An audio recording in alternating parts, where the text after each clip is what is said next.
ঈদ মুবারক viewers, নিশ্চয়ই ঈদের এই আনন্দঘন মুহূর্তে বেশ ঘুরছেন, খাওয়া দাওয়া করছেন এবং হই হুল্লোড় করছেন। আপনাদের ঈদ আনন্দ আরও বাড়িয়ে দিতে কালের কণ্ঠের বিশেষ আয়োজন তারার ঈদে আজকে আমাদের সঙ্গে স্টুডিওতে উপস্থিত আছেন স্বনামধন্য কোরিওগ্রাফার গৌতম সাহা এবং কণ্ঠশিল্পী আয়েশা মৌসুমী। কথা বলবো তাদের সঙ্গে। কেমন আছেন আপনারা? ঈদ মুবারক। ঈদ মুবারক। আমরা ভালো আছি। ভালো না থাকলে কি এই ঈদের পরেও কি আসতে পারতাম? বলো। খুব ভালো। আলহামদুলিল্লাহ খুব ভালো আছি। আপনাকে খুব সুন্দর লাগছে। থ্যাংক ইউ, আপনাকেও খুব সুন্দর লাগছে। একটু জানতে চাই যে ঈদ কেমন কাটছে, মানে সব মিলে আজকে তো প্রায় 2 দিন পেরিয়ে গেল ঈদের, কেমন লাগছে? ঈদের ভাইবটা কেমন ছিল? এটা আসলে একটা অন্যরকম আনন্দ, এটা একটা ডিভাইন একটা আনন্দ, মানে সব আনন্দের মাঝখানে এটা একটা আলাদা রকম, সবসময় স্পেশাল। আর আমরা তো আমি গানের মানুষ, আমি সবসময় গানের সাথেই থাকি, তো খুব ভালো কাটছে। আচ্ছা, একটু দাদা আপনার থেকে জানতে চাই। আমার বিষয়টা হচ্ছে আমি ঈদটা বাসায় পালন করি আমার বাচ্চাদেরকে নিয়ে, আয়ান গৌরবকে নিয়ে। আমি খুব রান্না করতে ভালোবাসি, বাসায় রান্না বান্না করেই খাওয়াচ্ছি, ওটা খাচ্ছি, ওটা করছি। মানে কষ্টটা না, বাচ্চাদের সাথে যখন থাকি তখন আর কষ্ট মনে হয় না, মানে ওইটা রান্না করি, ওইটা রান্না করি, এইভাবেই চলে যাচ্ছে ঈদগুলো আর কি। আচ্ছা, একটা মানে ঈদে তো কাজের একটা প্রেশার থাকে, তো দাদা আপনার ঈদে কি কি কাজ ছিল এবং এখন তো একটু কাজের চাপ কম, কতটা এনজয় করছেন এই সময়টা একটু জানতে চাই। কাজের কম কি আসলে কি জানো, আমার কিন্তু বেশ কিছু কাজ হয়েছে এই ঈদে। আমি বেশ কিছু কাজ করেছি, হয়তো বুবলিকে নিয়ে দেখেছো হয়তো, বা অনেক বুবলিকে নিয়ে আমি একটা ব্র্যান্ড, যেটা তোমার কালার সিল্ক নামে একটা ব্র্যান্ডের সাথে আমি কাজ করেছি এই ঈদে। এই বুবলিকে নিয়ে বেশ ভালো সাড়া পেয়েছি, হোক পজিটিভ হোক নেগেটিভ।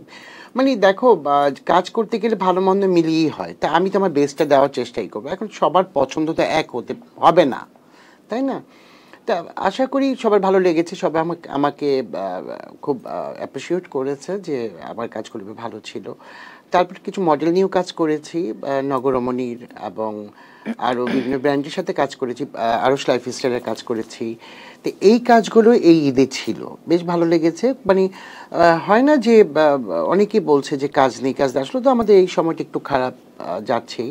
তার মধ্যে আমি যতটুকু পারি আমি কাজ করেছি। মানে আমি যেই ক্লায়েন্টের সাথে কাজ করি না কেন, তাদের সাথে আমি সবসময় সম্পর্ক রাখি বলেই বা ভালো কিছু দিই বলি, কিন্তু তারা আমাকে দিয়েই কাজগুলো করায়। হ্যাঁ, এই কাজগুলোই করছি আর কি, করেছি।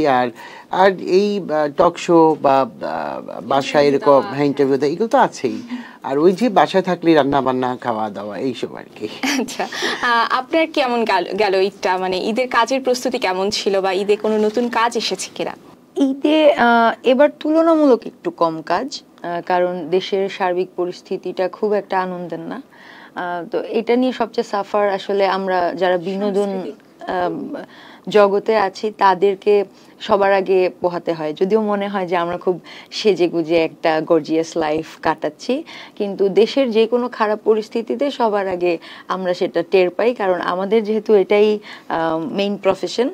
আর দেশের মানুষের মনে আনন্দ না থাকলে কাজ ওই রকম হবে না, এটাই স্বাভাবিক। তবে এরপর আমি নিজের ইউটিউব চ্যানেলের জন্য কিছু কাজ করেছি।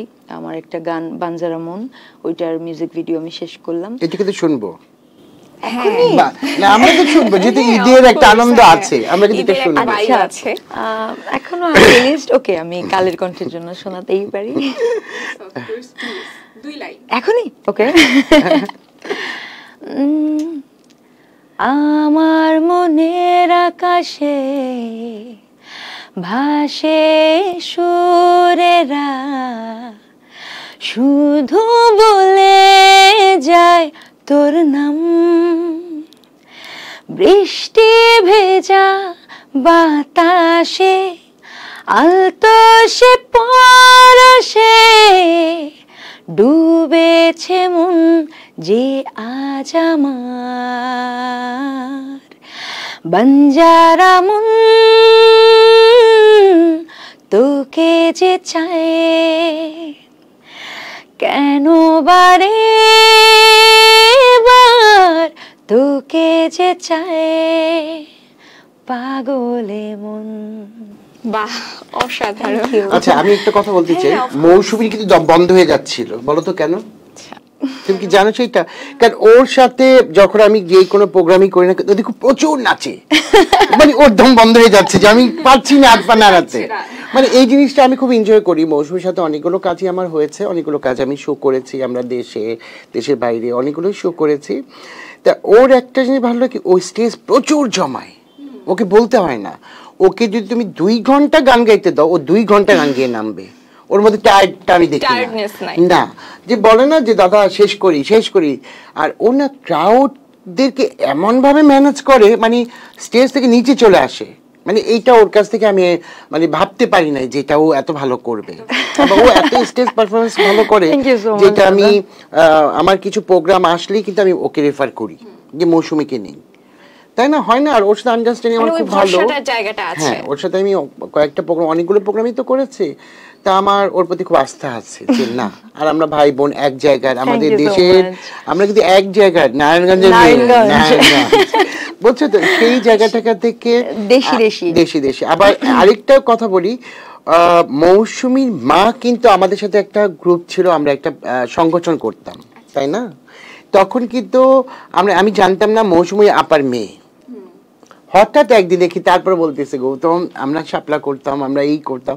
ও আচ্ছা, তা তো ভালো, একটা ফ্যামিলিয়ার যেটাকে বলি আমি, তো ওইটাই হয়ে গেছে। মৌসুমী আমার এখন ভাগ্নি বলো, বন্ধু বলো, বোন বলো, যেটাই সবই। একটু আপু আপনার কাছে শুনতে চাই যে দাদা তো আপনাকে এত প্রশংসা করলো, আপনার সাথে দাদার যে বন্ডিং, এটা কিভাবে ক্রিয়েট হলো আপনার দিক থেকে? আমার সাথে দাদার আম্মুর যে রিলেশনটা, ওইটা আমি তো বড় হয়ে আমার যোগ্যতা পরে জানতে পারলাম যে আম্মুরও পরিচিত। কিন্তু দাদা খুঁজে সবসময়, মানে যারা প্যাশনেটলি যে কাজটা করে তাদেরকে সে কাজ দেওয়ারও চেষ্টা করে, আর না দিতে পারলে তাদের অ্যাপ্রিসিয়েট করে। সে অলওয়েজ মানে একটা আমাদের সাথে ওই রকম একটা কানেকশন রেখেছে। তো আমার একটা শোতেই দাদার সাথে পরিচয়, তো মানে উনি এত কেয়ারিং, উনি এত দায়িত্বশীল, যে কোনো একটা প্রোগ্রামে গেলে আমরা খুব সেফ ফিল করি একেবারেই, মানে হ্যাঁ, মানে মনেই হয় না যে আমরা ঘরের বাইরে আছি। প্রোগ্রামটা আমার দেখো আমি আমার মন মানসিকতা কিরকম, সেদিন কিন্তু আখি আলমগীর ছিল সেই শোতে, ও ছিল, তো ওর সাথে আমার পরিচয় নাই। হয় না যে অন্য অর্গানাইজার ওকে নিয়ে গেছে নারায়ণগঞ্জের, ওদের নারায়ণগঞ্জে আমি জানতামই না। আমি ওকে ওর পারফরমেন্স দেখে আমি তখন ওকে ডাকছি যে আসো তো, তুমি এত ভালো গান গাও, তোমার নাম কি? তখন বল মৌসুমী। হঠাৎ করে ঘুরে দেখি ওর মা, গৌতম আমাকে চিনছো? ওইভাবে আমাদের পরিচয়। তারপর থেকে ওকে যখন আমি যে কোনো প্রোগ্রামে আসুক, আমি ওকে ডাকি যে মৌসুমী এই প্রোগ্রামটা করে দে, এই প্রোগ্রামটা করে দে। আমাদের অনেক বছর হয়ে গেছে, অনেক বছর সম্পর্ক, ওই ভাই বোনের মতো যেখানেই যাই। মৌসুমী এটা আছে আমাদের প্রয়োজন, প্রফেশনালি আমার পার্সোনাল লাইফেরও কোনো সাজেশন যদি লাগে, আমাকে ফোন করে, লো ফিল করি, আমি দাদা মিস করছি, দাদা বুঝে কি হইছে বল, এরকম মানে হয় না যে একটা পরিবারের মতো একটা সাপোর্ট তো দিতেই হবে, বা ভালো মন্দ জানতে হবে যেটা কি হচ্ছে কেন। আমি যতটুকু পারি সব আর্টিস্টদের সাথে সুন্দর সম্পর্ক রাখি, আর ওদের যদি কখনো মন খারাপ থাকে আমি খুঁজে ওদেরকে, একদমই তাই, একটা কথা তো ওদেরকে, মানে একটা দেখো, একটা মন খারাপ থাকলে কিন্তু কারোর সাথে একটু কথা বলতে কিন্তু ভালো লাগে, তাই না? তা আমি সেটাই চেষ্টা করি কি, যেহেতু আমিও কিন্তু এই জায়গাটা পার করে আসছি, যার জন্য আমার মনে হয় কি যে আমি যদি ওর সাথে একটু কথা বলি ওদের ভালো লাগে, এই জিনিসটা। যাই হোক, আজকে দুঃখ কষ্ট কথা না বলি, ঈদের প্রোগ্রাম, ঈদ আনন্দ করবো, এইটার বড় কথা। চলো, ঈদে তো অনেক স্টেজ শো থাকে আপু, এবারে ঈদে কি কতটা বিজি ছিলেন স্টেজ শো নিয়ে? এইবার কিছু শো করেছি, আর আমার জুনের 19 তারিখ আমি যাচ্ছি, ইউরোপ ট্যুর আছে আমার। তো এটা অনেকেই যাচ্ছ তোমরা? হ্যাঁ, শুধু আমি যাচ্ছি, একটা বড় টিম, অনেকেই যাচ্ছি, অনেক বড় টিম আসলে। এটা অলমোস্ট 1 মাসের একটা ট্যুর হবে। তো বলে চলে এটা আমি রাইজিং ট্যুর বলবো, কারণ অনেক দিন পরে আবার দেশের বাইরে ওয়ার্ল্ড ট্যুর একটা হচ্ছে আর কি। আমাদের 5টা দেশে অলরেডি শো কনফার্ম আছে। এই তো, শুভকামনা রইল তোমার জন্য, আমরা যেন গিফট পাই, কিন্তু আমরা যেন আসার পরে গিফট গুলো পেয়ে যাই। একদমই বলতেই হবে না। Thank you. আচ্ছা দাদা, আপনি সবার সাথে এই যে এত ভিত্তিক একটা সম্পর্ক ক্রিয়েট থাকে, কিন্তু তারপরেও কিছু কিছু ক্ষেত্রে শোনা যায় যে আপনি কিছু নায়িকাদের সাইড করে দেন, যার সাথে কাজ করছেন তাকেই শুধু আপনি ফোকাসে রাখছেন, বাকিদের কাজ দিচ্ছেন না। এটা কতটুকু সত্য? না, এটা সত্য কিছুই না। দেখো, আমি যখন যে নায়িকা নিয়ে কাজ করি তখন না ওটা খুব ভাইরাল হয়ে যায়। ভাইরাল হতে গিয়ে কিন্তু তখন ওই নায়িকাকে কিন্তু সম্পূর্ণ ক্লায়েন্ট আবার বলে দাদা ওকে নিয়ে কাজ করেন, ওকে নিয়ে কাজ করেন। হাতে 5টা আঙুল কিন্তু সমান না। আর আমি একজন কোরিওগ্রাফার, আমি তো সবাইকে নিয়েই কাজ করব। একজন করলে তো আমাকে মানুষ নিবে না। এত বড় বড় ব্র্যান্ড কেন আমাকে ডাকবে, কেন নিবে আমাকে যদি আমি একজনকে নিয়েই কাজ করি? সেই রকমই মনে করো যে যখন যেই নায়িকাকে নিয়ে কাজ করি বা যখন মিটিংয়ে বসি কাকে চান, তখন হয়তো বলে দাদা আপনি তো একে নিয়ে কাজ করছেন। দেখো, আমার একটা কমফোর্ট জোনও আছে, কিন্তু আমি যদি কমফোর্ট কাউকে না দিই সে আমাকে দিবে না। আমি বুঝি যে তার সাথে করতে গেলে আমার কমফোর্ট জোনটা আমি পাবো বা আমি দিব।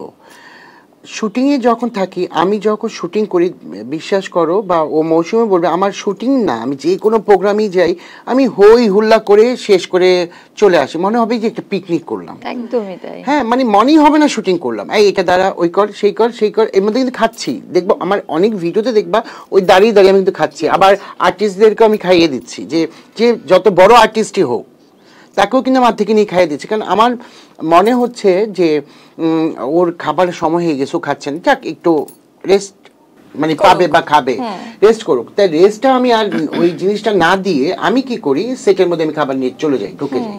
যে তখন হয়তো ওই আর্টিস্টটা ভাবে দাদা মনটা খুব ভালো, দাদা বুঝে সবকিছু। এর জন্যই না মানুষ আমাকে মানে মানুষ বলতে আমার আর্টিস্টগুলো আমাকে খুব পছন্দ করে, ভালোবাসে। আর একজন আর্টিস্ট নিয়ে কাজ করলে তো কোরিওগ্রাফার হওয়া যায় না। একজন ডিরেক্টর কিন্তু একটা ছবি নিয়ে করতে পারে না। একটা ছবি করবে, 2টা ছবি করবে, কিন্তু 5টা ছবি কিন্তু একজন ডিরেক্টর করবে না।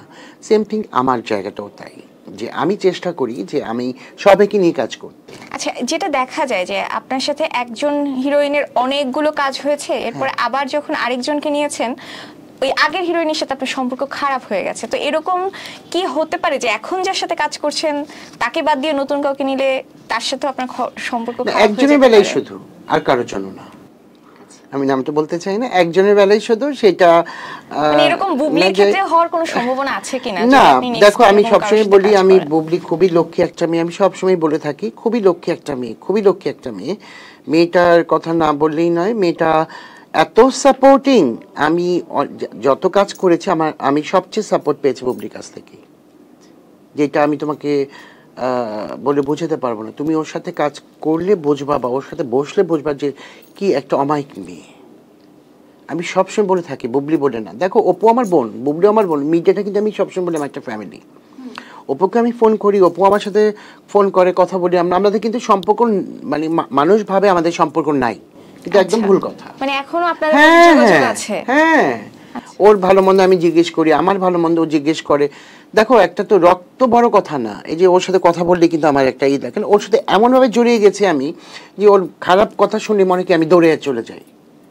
মানে এইরকম অপু আমার কাছে ছিল, আছে, থাকবে। বুবলিও আছে, সবাই। আমি কোরিওগ্রাফার সবাইকে নিয়ে করবো। অপু কি আমাকে সাথে কাজ করবে? 10জনের সাথে কাজ করবে না? বুবলি কি 10জনের সাথে কাজ করবে না? করছে না, তাহলে আমি কেন? তো আমি একটু এখানে অ্যাড করতে চাই যে অপু বিশ্বাসের বর্তমানে একটা হিউজ চেঞ্জ এসেছে তার গেট আপে বা লুকে। আপনি এটাকে কিভাবে দেখছেন? খুবই ভালো, খুবই ভালো। তবে এটা আরো আগে দরকার ছিল। সেটা অনেকে এর জন্য আপনাকে দায়ী করে যে আপনি হয়তো তাকে ওইভাবে সাজেশন দিতে পারেননি বলে সে নিজেকে ওইভাবে বিল্ড আপ করতে পারেনি। না, একদম ভুল কথা, একদম ভুল কথা এটা। যেটা ওকে আমি অনেকবার বোঝানোর চেষ্টা করেছি, অনেকবার বলেছি, অনেক চেষ্টাও করেছে। হ্যাঁ, অনেক চেষ্টাও করেছে। আমি ওর ডক্টরের কাছে পর্যন্ত নিয়ে গেছি, যে আমি নিজে গৌতম নিয়ে গেছি, এটা তো আর পাবলিক জানে না, যে ওকে কমানোর জন্য আমি এমন এমন জায়গায় নিয়ে গেছি যেটা ডায়েট মানে ওর চার্ট দিয়ে দিছে, সেই জায়গায় ও মেনটেন করতে পারেনি। আর এখন যেটা হয়েছে কি, যেটা আমার শোনা কথা, আমি নিজে জানি না, ওই সার্জারি। আমি সার্জারিতে পক্ষপাতী না। তো সার্জারি করলে তো মানুষ একটু সুন্দর হবেই, সার্জারি করলে তো একটু শুকনো হবে, এই করবে। আমার এগুলো ভালো লাগে না। আমি একদম প্রপার ডায়েটে নিয়ে গেছিলাম, আমি ভালো জায়গায়, ও জানে। তো ও আর অপু সবসময় বলবে যে না দাদা ওর কতটুকু ভালো চাইছে, ওর কিন্তু খারাপ চাইনি কোনোদিনই না। ও বলতে পারবে রাত 2টার সময় হলো ও ওকে আমি মানে ওর কাজে আসছি বা ওর প্রয়োজনে আসছি আমি, বা আমার সাথে এখনো কথা হয় ফোন করে, যে যা করছে তা না, অপু আসলেও যে ওই মানুষ বলে দেখে এটা আপনারা জানতে পারেন, কিন্তু না, ওর সাথে আমার সম্পর্ক আছে। আচ্ছা আপু, আপনার কাছে একটু ফিরে আসি, যে গানের ব্যস্ততা তো শুনলাম, গানের জগতে এই যে পথ চলা আপনার, কখনো কি নিজেকে খুব কঠিন সময়ের মধ্যে দিয়ে যেতে হয়েছে? মানে কখনো এরকম হয়েছে যে নিজেকে ধরে রাখতে পারছেন না, এরকম সিচুয়েশনও কি এসেছে কিনা? নতুন সেনোরা, গাইনোকোলজিক্যাল সোসাইটি দ্বারা স্বীকৃত নিরাপদ ও সুগন্ধিমুক্ত স্যানিটারি ন্যাপকিন সেনোরা। কঠিন সময় তো আসলে সবার লাইফেই থাকে, প্রত্যেকটা আর্টিস্টের লাইফে আছে, আই বিলিভ দ্যাট। আর প্রতিনিয়ত নিজের সাথে যে নিজের যুদ্ধটা, যে আমি যে কাজটা করেছি এর থেকে আরো বেটার কাজ দিব, কারণ আমার ফ্যান্সদের কাছে আমার একটা কমিটমেন্ট আছে, তারা আমাকে একভাবে দেখেছে, আমি চাই তাদেরকে এন্টারটেইন করতে, আমি যেন বোরিং না লাগে আমাকে, এই চেষ্টাটা তো থাকে, এই স্ট্রাগলটা তো সবসময়ই থাকে, ওটা করে যাচ্ছি প্রতিনিয়ত। আর ওই স্ট্রাগল শেষ হয়ে যাওয়া মানে তো আমার আর্টিস্ট হিসেবে আমার মরে যাওয়া, তো আমি মনে করি যে ওই স্ট্রাগলটা থাকা উচিত। করছি কণ্ঠশিল্পী হিসেবে আমি এই প্রশ্নটা আপনার সামনে রাখতে চাই, যে অনেকেই বলে যে সিন্ডিকেটের কারণে মিউজিক ইন্ডাস্ট্রিতে অনেক আর্টিস্টই তাদের যোগ্য সম্মানটা পায় না, আপনি এই বিষয়টাকে কিভাবে দেখেন? মানে আসলেই কি এরকম কিছু হয়? আপনি ফেস করেছেন? একদমই যে নাই ব্যাপারটা তা না, তবে আমি সিন্ডিকেট নামটা দেই না, আমি সার্কেল দেই নামটা, কারণ সিন্ডিকেট একটু ক্রিমিনাল লাগে শুনতে। দাদা যেমন তার হয়তো সবচেয়ে কমফোর্টেবল 10 জন মডেল আছে যাদেরকে নিয়ে রেগুলার কাজ করা হয়, তার মধ্যে আমি যে তার এত ক্লোজ, আমিও যদি তার সাথে যোগাযোগটা না রাখি, দাদাও কিন্তু আমাকে ভুলে যাবে, out of sight out of mind, এটাই স্বাভাবিক। তো যারা সবসময় একসাথে হ্যাং আউট করে বা ওদের সাথে যোগাযোগ আছে, ওরা কাজ পাবে, এটাই স্বাভাবিক। আর খুঁজে নিয়ে কেউ কাউকে দিবে, এটা আসলে লটারির মতো, ওই লটারি তো ডেলি পাওয়া যায় না, আর সবাই পাবেও না। তো আমি মনে করি এটা যেহেতু আমাদের প্রফেশন, আমাদের উচিত খুঁজে নেওয়া যে কোথায় কাজ হচ্ছে, আমি ওখানে যাব, আমি চাইবো কাজ, এবং ওইটুকু তো অ্যাক্টিভ আমাকে হতেই হবে। যদি না হই তাহলে সিন্ডিকেটকে দোষ দিব, ভাগ্যকে দোষ দিব, এটাই করা হয়, কিন্তু আমি এটা আসলে কি যোগ্যতা, তুমি যদি ভালো কিছু করো তাহলে তোমাকে মানুষ খুঁজে নিবেই, এনি হাউ খুঁজে নিবে। তুমি যদি একটু মানে যেটাকে বলি আমরা একটু খারাপ ব্যবহার করি, বা কোনো প্রোগ্রাম আমাদের ডাকলো, আমি ডিমান্ড বাড়িয়ে দিলাম যে আমি এই নিব, আমি ওই নেই, আমি সেই নেই, তাহলে কিন্তু চেপে যাবে, আমার জায়গাটা কিন্তু আরেকজন নিয়ে নিবে, একদমই তাই না? কিন্তু জিনিসটা হচ্ছে কি, সিন্ডিকেট বলতে কোনো কিছু নাই, এটা ভুল কথা। প্রফেশনালিজম মেইনটেইন করলে, নেটওয়ার্কিংটা মেইনটেইন করলে, এখন আমি অনেক গুণী একজন আর্টিস্ট, কিন্তু আমি গাঁজা খেয়ে ঘুমাচ্ছি সারাক্ষণ, তাহলে আমাকে পাবে কোথায়? সো আমার যেখানে কাজ, আমাকে খুঁজে, সরি ফর মাই ল্যাঙ্গুয়েজ, কিন্তু আমাকে খুঁজে নিতে হবে যে কোথায়, আমাকেও যেমন তখন ওরা খুঁজবে যে না আমি চাই কাজ করতে। আর এখন ফেসবুক যুগ, তো ফেসবুকে এভরিডে একটা অ্যাক্টিভ থাকতে হয়, না থাকলে মানুষ ভুলে যাবে। 3 দিন তুমি 4 দিন চলে যাও, দেখবা ভুলে গেছে, যার জন্য এখন অ্যাক্টিভ থাকতে হয়, কাজের উপর থাকতে হয়।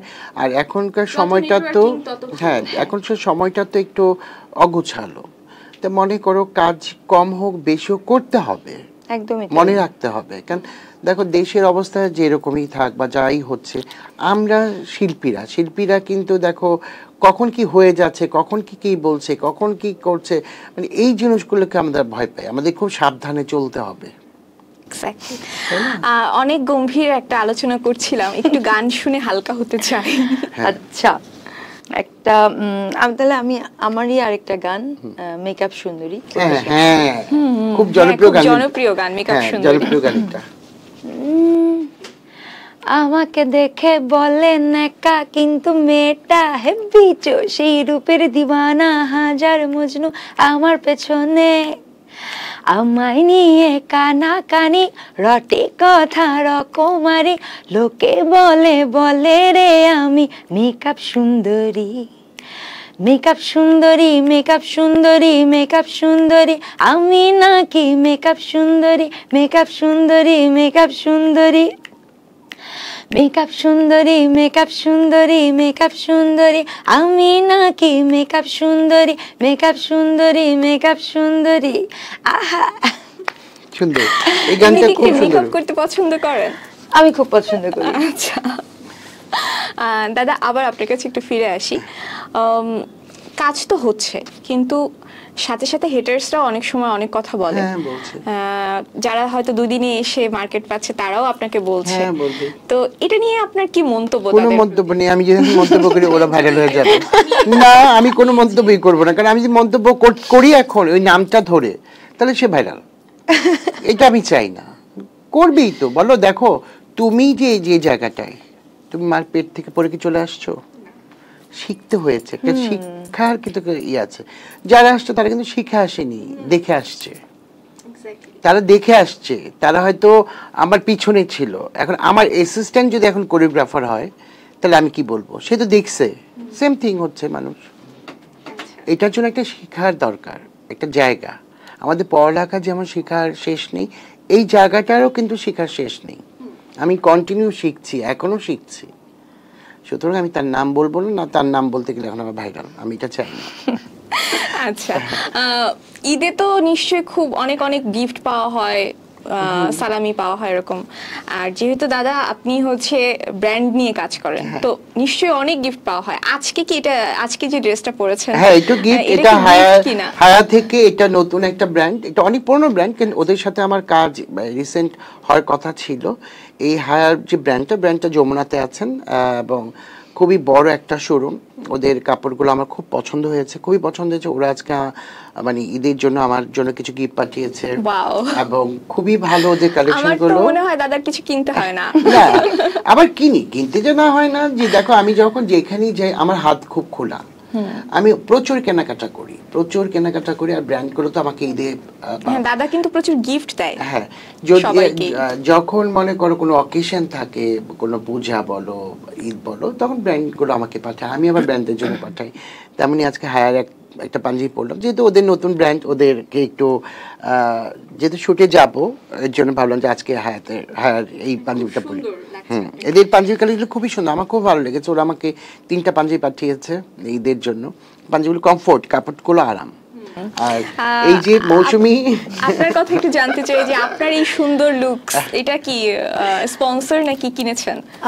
নরমালি আমি গিফট পাই না, তবে এটা আমার ফার্স্ট গিফট এই ঈদের জন্য হায়া দিয়েছে। হায়াকে অনেক অনেক থ্যাঙ্কস, এত সুন্দর একটা গিফট দিয়েছে। মানে হয় না যে আমি যখন একটা ব্র্যান্ডের সাথে যুক্ত হই না, তখন আমি কিছু সেলিব্রিটি বলো, মডেলসদের বলো, ওদেরকে আমি বলি যে পাঠিয়ে দেবেন ওদের প্রমোশনটার জন্য। যেহেতু আমি এই লাইনটাতে আছি, আমি কাজ করি, তাই যার জন্য ওদের প্রমোশনের জন্যই আমি বলেছি এই পার্সনদেরকে পাঠিয়ে দেন, তখন ওরা পাঠিয়ে। ইভেন আমাদের যখন কোনো শুট হয়, আমার একটা মিউজিক ভিডিও শুট ছিল, দাদা আমার বিধবা শাড়ি লাগবে, সেটা আমি জানো, যা কিছু লাগুক না কেন, he is the only solution. হয় না, মানে এটা তো ফ্যামিলি, কারো উপকার করতে পারলে ভালো। আর আমি যদি মনে করি যে একটা ব্র্যান্ডকে বলে দেই এই ওর কাপড় লাগবে, ওর এটা পাঠিয়ে দাও, ওরা পাঠিয়ে দেয়, কারণ ওই জায়গাটা আমি রেখেছি।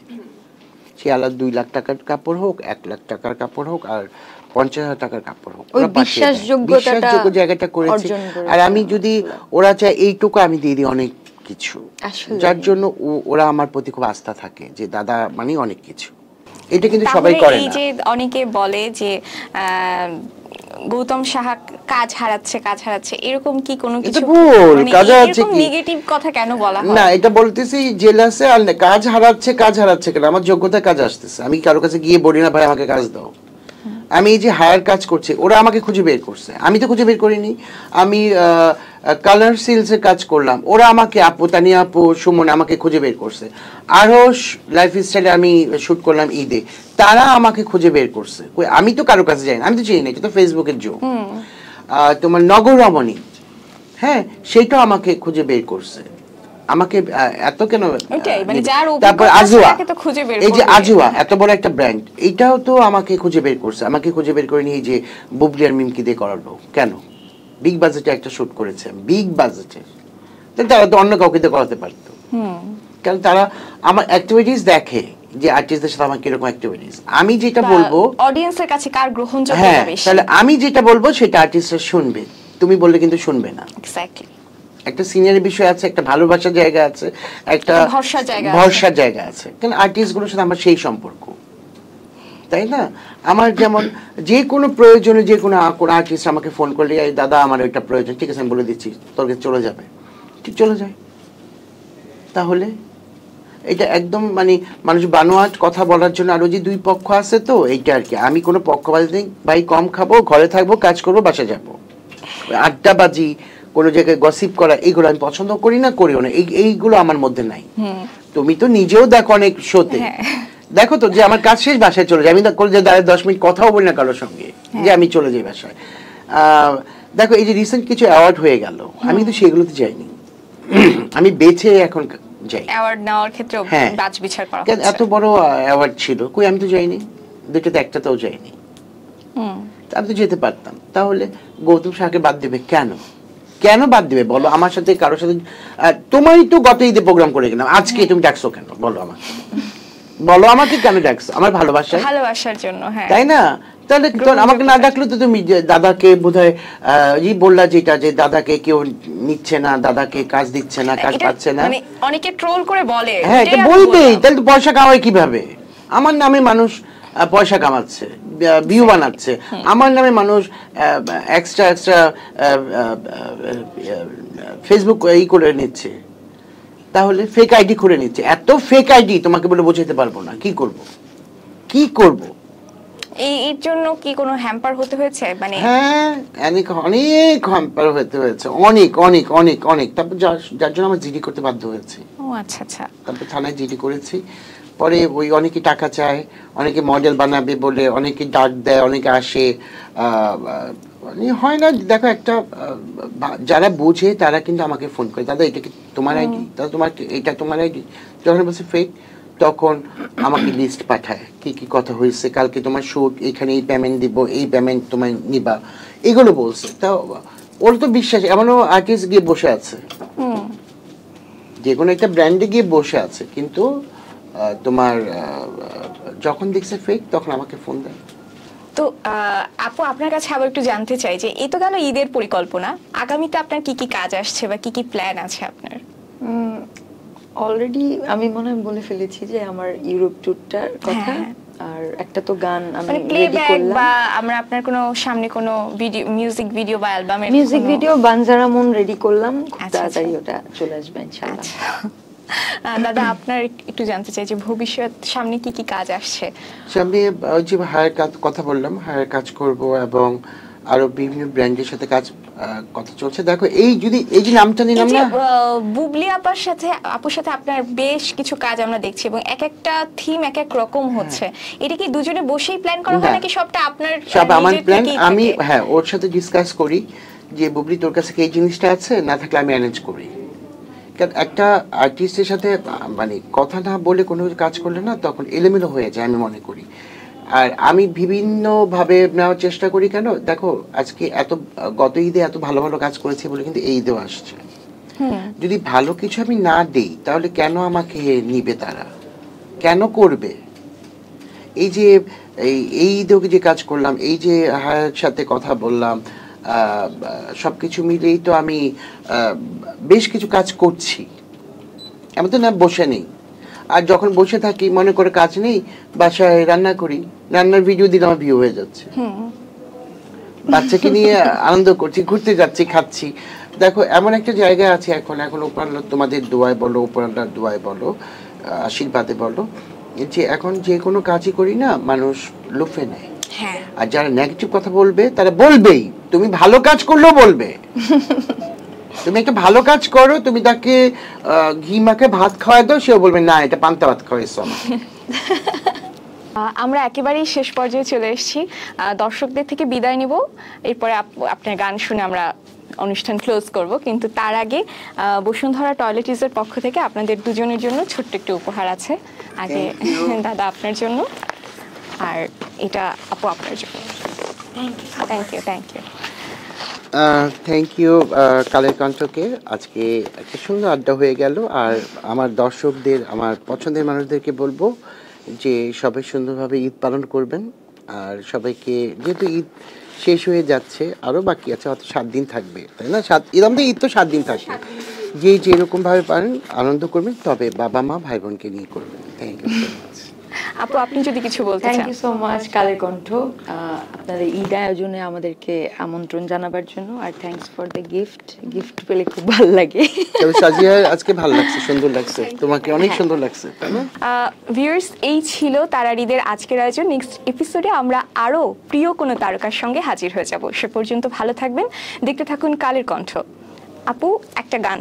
না, এখানে একটা কথা আছে, কিন্তু আমি দর্শকদের উদ্দেশ্যে বলছি, এরা কিন্তু পার্সিয়ালিটি করেছে, এরা কিন্তু গোপনে দেখেন দুজন তো লাল কাপড় পরেছে, ম্যাচিং করে, ম্যাচিং হয়ে গেছে কিনা জানি না, হয়তো ওরা কথা বলেই পড়েছে, তাই না?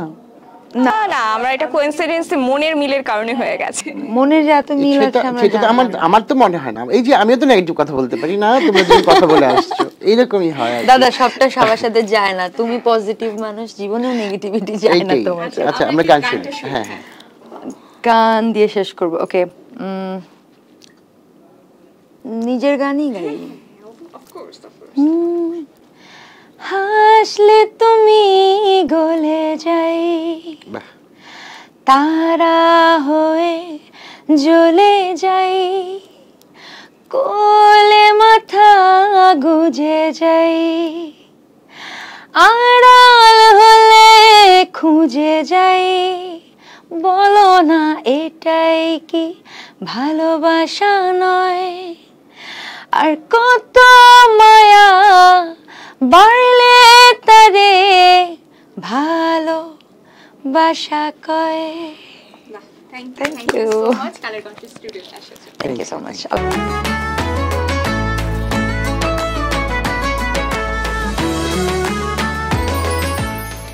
ত্যাগের মহিমায় উদ্ভাসিত হোক সবার জীবন। কালের কণ্ঠের পাঠক, দর্শক, বিজ্ঞাপনদাতা ও শুভানুধ্যায়ীদের জানাই পবিত্র ঈদ উল আজহার শুভেচ্ছা। ঈদ মুবারক।